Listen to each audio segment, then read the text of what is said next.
بسم الله الرحمن الرحيم باب ما ذكر في الشرب بنفسين وبه قال حدثنا علي بن خسرب قال حدثنا عيسى بن يونس عن رشدين بن قريب عن أبيه عن ابن عباس أن النبي صلى الله عليه وسلم كان إذا شرب يتنفس مرتين. هذا حديث حسن غريب لا نعرفه إلا من حديث رشدين بن قريب قال وسألت. بسم الله الرحمن الرحيم. عن ابن عباس رضي الله عنهما أن النبي صلى الله عليه وسلم كان إذا شرب يتنفس مرتين. আল্লাহ রাসূল যখন পানি পান করতেন দুইবার শ্বাস নিতেন। هذا حديث غريب لا نعرفه إلا من حديث رشدين بن قريب قال وسألت عبد الله بن عبد الرحمن عن رشدين بن قريب قلت هو أقوى أو محمد ها أو ভুল আছে এর মধ্যে ভুল আছে এনে দেওয়া আছে কিন্তু ইসের উত্তর দেখলাম আও দেওয়া আছে সরার উত্তর বুঝি না কি বলো এনে মোহাম্মদ দেওয়া আছে আর ইসের মতনে দেখছি ওখানে আও দেওয়া আছে আও মোহাম্মদ ইবনে কুরাইবিন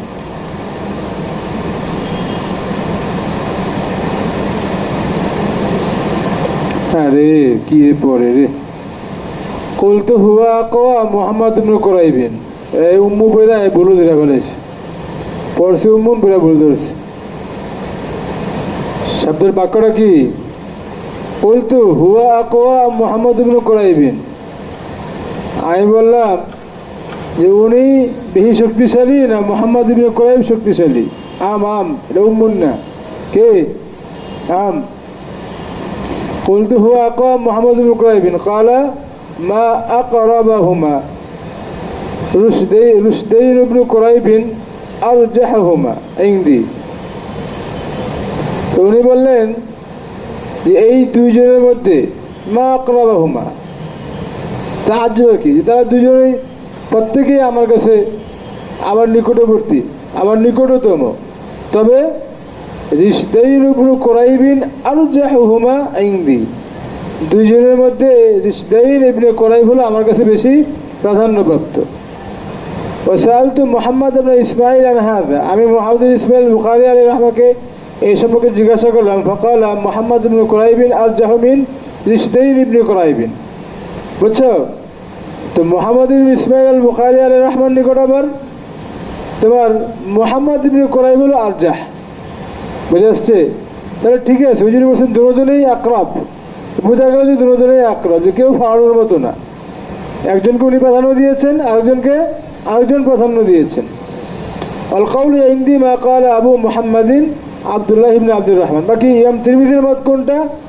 বলে আব্দুল্লাহ ইবনে আব্দুর রহমান তিনি যেটা বলেছেন অর্থাৎ তিনি রিশদাইন ইবনে কুরাইবকে প্রাধান্য দিয়েছেন আমার বক্তব্য এইটাই বুঝছো والقول عندي ما قال আবু মুহাম্মদ আব্দুল্লাহ ইবনে আব্দুর রহমান আমার নিকট গ্রহণযোগ্য মত হলো কোনটা যেটা বুখারী বলেছেন সেইটা না বরং আব্দুল্লাহ ইবনে আব্দুর রহমান যেটা বলেছেন সেটা কি রিশদাইন ইবনে কুরাইবিন আরজাহু আকবারু উনি বয়সে বড় উনি আরজা প্রাধান্যপ্রাপ্ত ওয়াকাদ আদরাকা ইবনে আব্বাস রাদিয়াল্লাহু আনহু ওয়া রাআহু তিনি আব্দুল্লাহ ইবনে আব্বাসকে পেয়েছেন তাকে দেখেছেন ওহুমা আখাওয়ানি তারা দুজন ভাই ওয়া ইনদাহুমা মানাকির তবে তাদের কাছে অনেক মুনকার হাদিসও আছে ঠিক আছে চলো এলো ওনার এই হাদিসের মান সম্পর্কে উনি বলে দিলেন হাদিসের মতনে যা আছে এই মতনটা আমাদের পূর্বের হাদিসের মতনের বিপক্ষে যায় পিছনে আমরা পরে আসছি আল্লাহ রসুল 3 শ্বাসে পানি পান করতেন না এখানে দেখা যাচ্ছে যে আল্লাহ রসুল 2 শ্বাসে পানি পান করতেন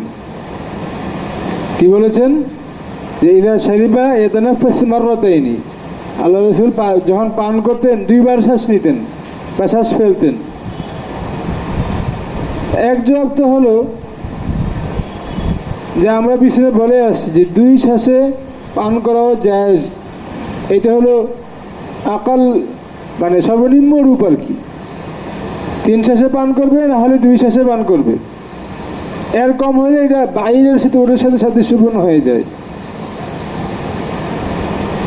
আরেকটা জবাব হলো আদাদে কাসির আদাদে কলিলের মুখালিফ মুআরিজ না কারণ আদাদে কাসিরের মধ্যে আদাদে কলিল থাকে তা আরুজ নাই কোনো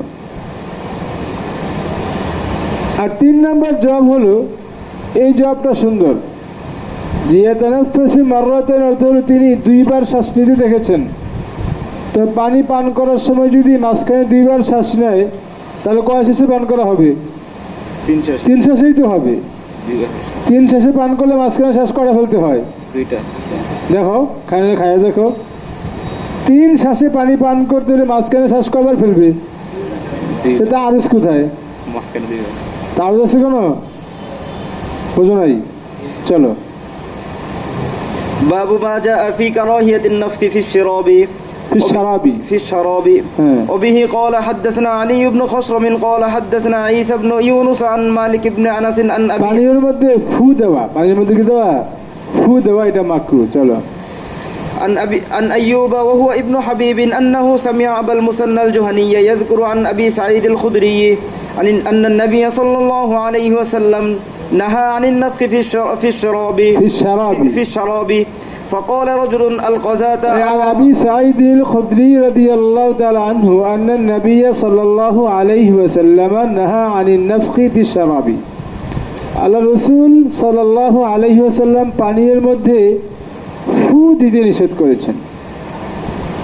فقال رجل القذاة أراها في الإناء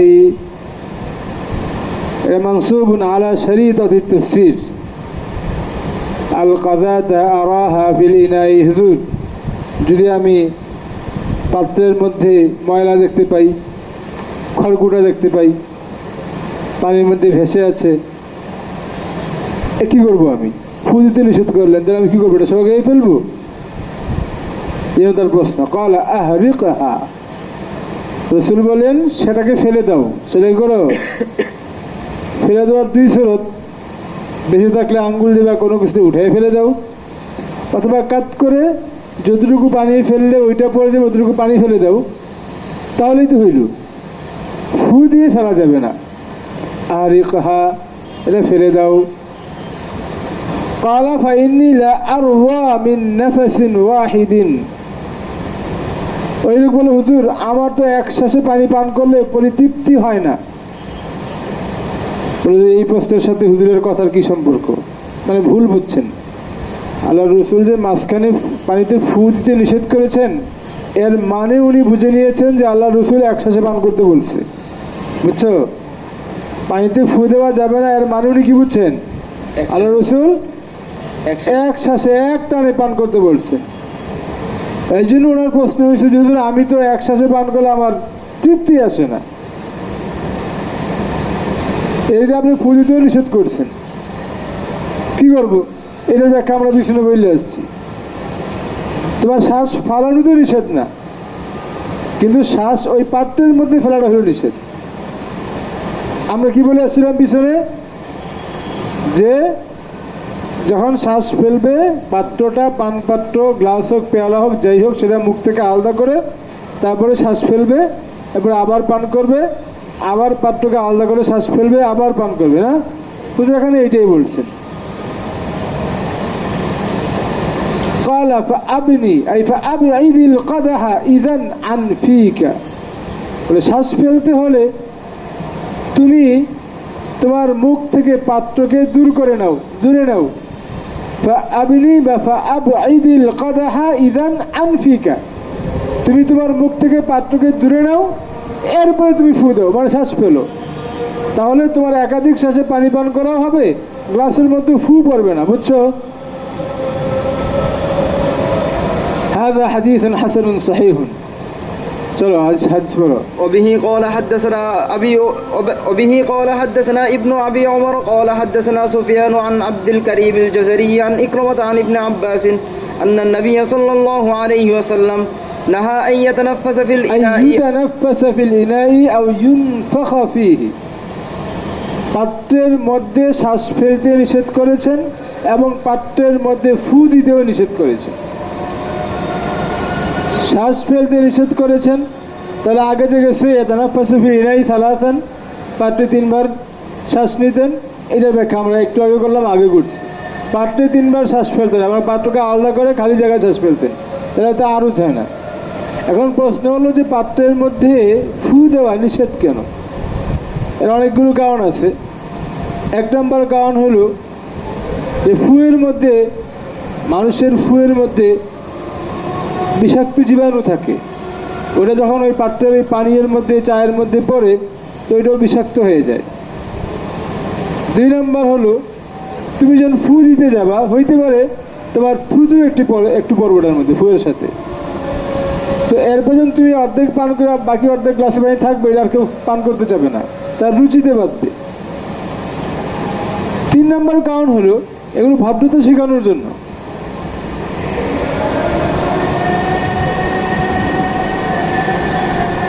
অনেক সময় মানুষের মুখের মধ্যে দুর্গন্ধ থাকে, দুর্গন্ধ এরকম মারাত্মক থাকে যে তার সামনাসামনি কথা বলা যায়, দেখবে এরকম অনেক লোক আছে। এটা এই জন্য না যে সে ব্রাশ করে না বা মেসক করে না, দাঁত পরিষ্কারের জন্য, তার রোগ এটা একটা রোগ, এটা অনেকেরই থাকে, তার সামনে যাওয়া যায় না। হইতে পারে তোমার এই দুর্গন্ধটা যখন তুমি গ্লাসের মধ্যে মারলা, ওই পানি দুর্গন্ধযুক্ত হয়ে যাবে, কেউ খাইতে চাবে না। এই জন্য পাত্রের মধ্যে ফু দেওয়াটা কি নিষেধ। বুঝে আসছে?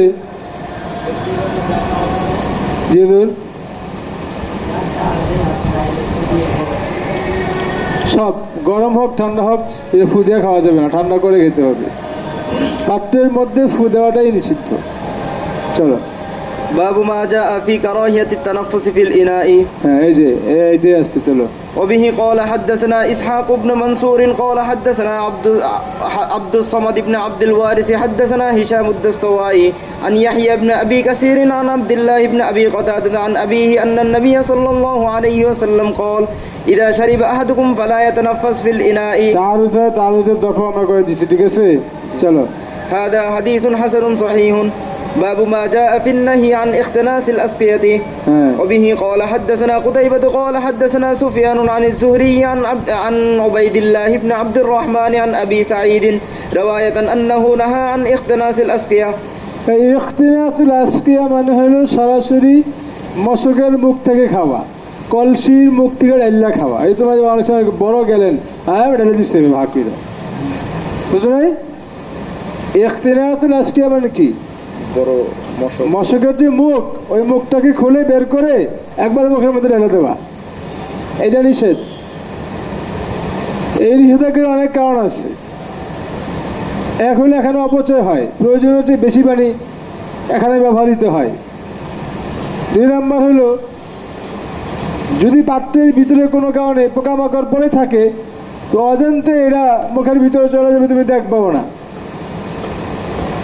তিন নম্বর হলো কখনো কখনো যেই পরিমাণ তুমি নিতে যাচ্ছ এর চেয়ে বেশি পড়ার কারণে একবারে বেশি পয়লা মুখ টুক পাঞ্জে বাজবে সব ভিজে যায়, হয় না এরকম? গ্লাসে পানি খেতে গেলে বা জগ থেকে পানি খেতে গেলে। চার নম্বর হলো কখনো কখনো পান করতে গেলে তোমার হঠাৎ বেশি পরিমাণ পানি ভিতরে গিয়ে গলার মধ্যে আটকে যায়, হয় এটা যারা খাওয়া বলতে পারবা হয়। এই বিভিন্ন কারণে আল্লাহ রসুল এইভাবে পাত্র থেকে পান করতে নিষেধ করেছে। বুঝে আসছে? وفي الباب عن جابر بن عباس وأبي هريرة هذا حديث حسن صحيح. চলো। باب ما جاء في الرخصة في ذلك. وبه قال حدثنا يحيى بن موسى حدثنا عبد الرزاق حدثنا وبه قال حدثنا يحيى بن موسى قال حدثنا عبد الرزاق. আগে চাইতে হবে না, আগে চাইতে হবে বললে না যে কালি সাহেব হবে, তার আগে ওই কিতাব পড়ে রাখতে হবে, তার না সহজ হবে, নাহলে তোমরা দেরি হয়ে যাবো গা। চলো। قال حدثنا عبد الله بن সামনে আমরা শোনাবো, তোমরাই বলবো, আমি খেলে বসে বসে জি জি করবো, তো না চাইলে কেমন হইব? চলো। وبه قال حدثنا يحيى بن موسى حدثنا قال عبد الرزاق قال حدثنا عبد الله بن عمر عن عيسى بن أنيس عن أبيه قال رأيت النبي صلى الله عليه وسلم. عن عيسى بن عبد الله بن أنيس بدل بنته عن عيسى بن عبد الله بن أنيس عن أبيه رضي الله عنه قال رأيت النبي صلى الله عليه وسلم قام إلى قربة معلقة فخنثها. দেখলাম যে ঝুলন্ত একটা মশকের কাছে হুজুর গেলেন এবং তার মুখ থেকে পান করলেন। বাখানা সাহা, তার মুখ টেনে বের করলেন ওয়া সুম্মা শারিবা মিন ফিহা, এবং তার মুখ থেকেই পান করলেন। ঠিক আছে, আর মুখটাকে উল্টে মুখ বের করলেন, এরপরে এমনি পান করলেন। দেখলাম وفي الباب عن أم سليم رضي الله عنها هذا حديث ليس إسناده بصحيح وعبد الله بن عمر يضاعف من قبل حفظه ولا أدري سمع من عيسى أم لا।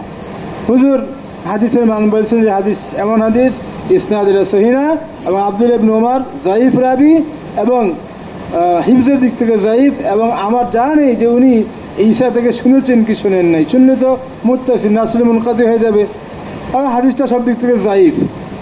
এই হাদিস আমাদের আগের হাদিসের সাথে সাংঘর্ষিক হয়ে যায় না?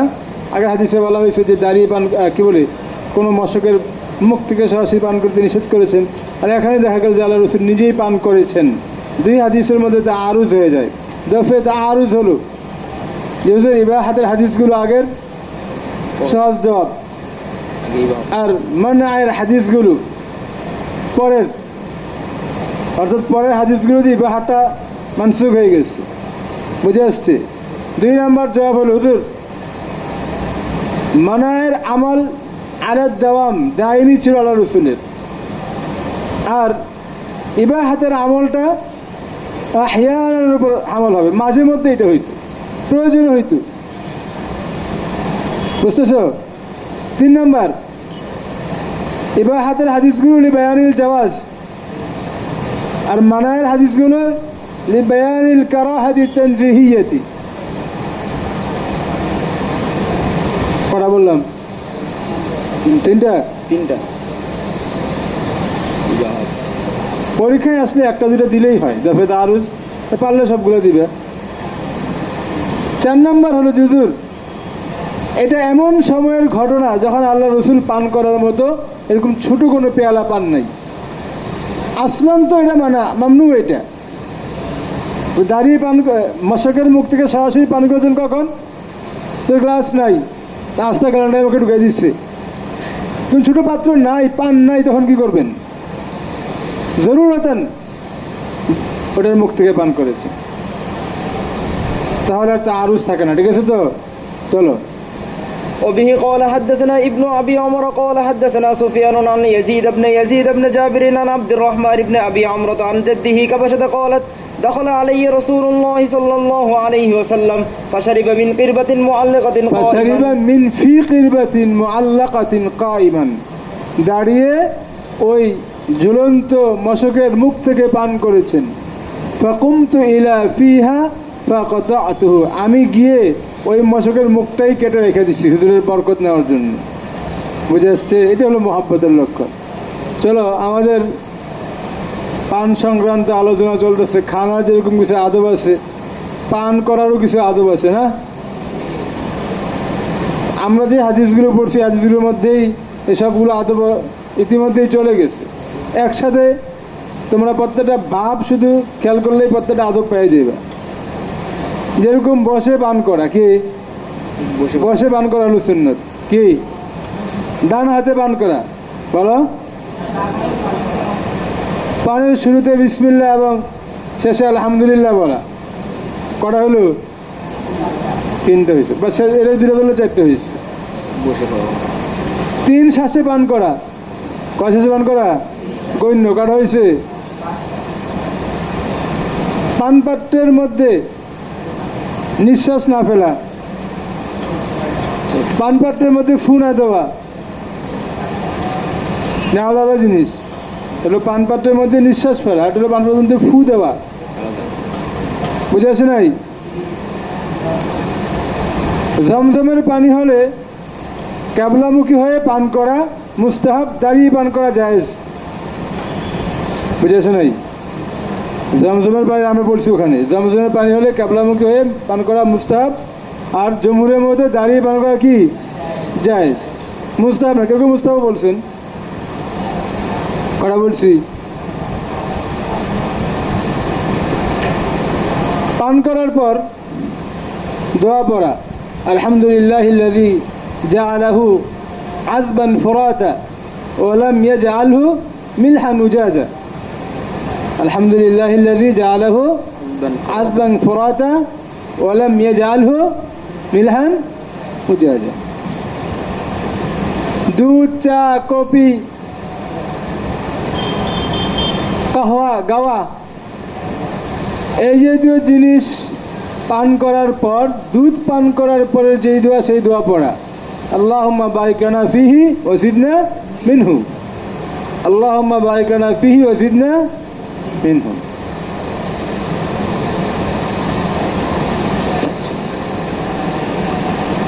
এরপরে আজকে যেগুলো গেল, যদি তুমি আবার মায়ে জমজম পান করো, মায়ে জমজম পান করার সময় একটা দোয়া আছে, আল্লাহুম্মা ইন্নী আসআলুকা ইলমান নাফিয়া ওয়া রিজকান ওয়াসিয়া ওয়া শিফাআন মিন কুল্লি দা। আল্লাহুম্মা ইন্নী আসআলুকা ইলমান নাফিয়া ওয়া রিজকান ওয়াসিয়া ওয়া শিফাআন মিন কুল্লি দা। এই দোয়া কখন? জমজমের পানি পান করার সময়।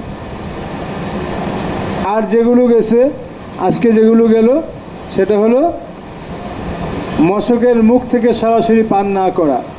মশকের মুখ থেকে কটা হয়েছে? আরো কিছুর মাঝে মনে আছে? বলো, বাবে গেছে, আমি বলি নাই, বলছি তো শুরুতেই, বসে পান করা, ডান হাতে পান করা বলছি। দেখো কিছু কি গেছে, আমি বলি নাই, বলো তো এরকম। স্বর্ণের পাত্রে, হ্যাঁ, স্বর্ণের উপর পাত্রে পান করা। হ্যাঁ, বলতে পারো স্বর্ণ রূপার পাত্রে পান না করা, স্বর্ণ রূপার পাত্রে পান। তো আরেকটা আদব আছে, সেটা হলো পান পাত্রের এই মাথায় যদি ভাঙ্গা থাকে, তাহলে ভাঙ্গা অংশের জায়গায় ঠোঁট না লাগানো। হ্যাঁ, দেখে পান করা, মানে পানির মধ্যে কোনো মলা টলা আছে কিনা, থাকলে এটা দেখে, হ্যাঁ হইতে পারে। ভাঙ্গা অংশ মুখে না লাগানো। আরো বলো, আছে কিছু আর? এই প্রত্যেকটা হাদিস বাব নিয়ে দেখলে তুমি এক একটা বাবের মধ্যে এক একটা আদব আছে, এসবগুলোই আদব না?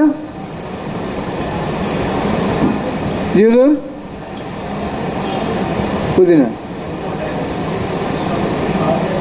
স্বর্ণ, স্বর্ণ খাবে না, খায় নাকি? হ্যাঁ, নিশ্চিত খাওয়া যায়, যে পড়াই যাওয়া যায়, খাওয়া তো যাওয়ার কথাই না। যেরকম পাওয়া যায়, আচ্ছা খাইলো, যার টাকা আছে খাবে, ওটা কোনো ফ্যাক্টর না। যে স্বর্ণের যে দাম, এটা কোনো বিষয় না।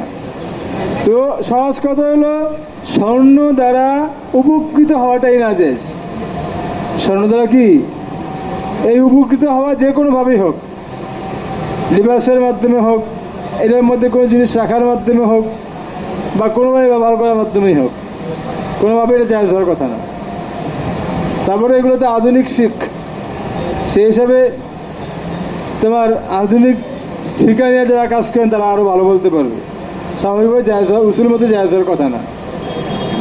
আবার দেখতে হবে যে ওটাতে মানে আসলে কি স্বর্ণ না, কী দেয়, বিভিন্ন হাগি করতে যাই না আমরা। এখন গোল্ড কফি বললেই যে মধ্যে গোল্ড দেয় এরকম তো কোনো জরুরি না। নাম হলো গোল্ড কফি, গোল্ড সাবান আছে, গোল্ড শ্যাম্পু আছে, তার মানে কি এর মধ্যে স্বর্ণ দেয়? কারণ গোল্ড কফি মানে কি এর মধ্যে গোল্ড দেয়? এটা হ্যাঁ,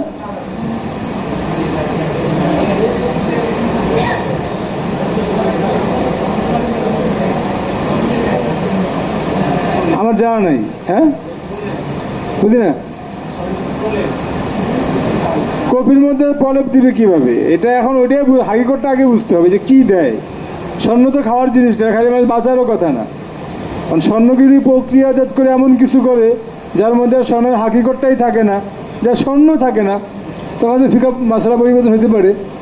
তো হাকিকতে জাহাব যেটা, এ তো মানুষ খাওয়ার মতো কোনো পদার্থ না, তা খাইলে তো মানুষ মারা যাবে। আর একবারে না মারা গেলে আস্তে আস্তে বারবার খাইতে খাইতে এটা পাথরের মতো হবে, মারা যাওয়ার কথা। লোহা যদি আমরা খাই তো কী হবে? তো হজম তো হইব না এটা। তো এরকম আর কি। এখন এটা কি প্রক্রিয়া দিন করে, কিভাবে করে, এটা ওই কফির সাথে মিক্স করে হাকিকতে জাহাব থাকে কি থাকে না, এটা আগে জানতে হবে। এরপরে হলো মশলা। ঠিক আছে।